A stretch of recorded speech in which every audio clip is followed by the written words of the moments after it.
muscle mass makes sort of two appearances in longevity. One appearance that muscle makes in longevity is that having a decent amount of muscle has secondary health effects for the rest of your system. Muscle is a glucose consumer, and it keeps your blood glucose chronically lower than if you didn't have plenty of muscle. And excessive chronic high blood glucose is a surefire way to just croak fucking early. That's it. And so there are a few other ways in which muscle has these great systemic effects, and those are awesome. And that's actually the primary driver. The second thing about muscle is when you look at the statistical literature on people with a certain level of muscle mass and their mortality predictions, you see these massive correlations. Correlation is not causation. Most of the variance of muscle mass, or most of the relationship between muscle mass and mortality, has to do with muscle mass isn't what's keeping you alive. It's just a really good indicator of your overall health. It's like healthy user bias signal. 100%. So like if you give me an 88-year-old woman who is walking on a cane, where she's super jacked, like destroying skyscrapers and shit.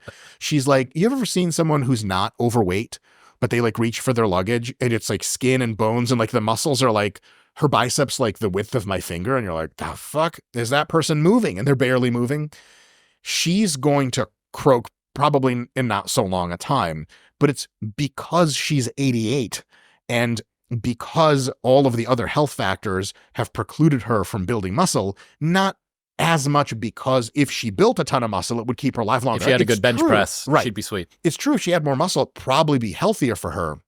But a lot of times, people who are bedridden, people who are suffering from chronic illness, people who are suffering from chronic physical inactivity, like your hips are totally fucked, so you lose a ton of muscle in your legs. And then like people are like, when you die, they measure your muscle mass in a study and they say, well, it's low muscle mass. It's not the low muscle mass specifically that killed you, although it did have a small effect. It's the fact that like, oh shit, you were in really poor health in order to get to this. Muscle mass is downstream from what you've done. 100%. And there's a couple things going around the internet. People are talking about jump height, your ability to jump high related to your mortality and grip strength. And like, if you try to train to jump higher or grip stronger, thinking it's going to keep you alive, reverse causation, not the best use of your time. Yeah. What about too much muscle? Lots of people listening who maybe were worried about that. They spend all their time in the gym. You as well. Somewhat. The large guy who's competitively body built for quite a while. Yes. Body built.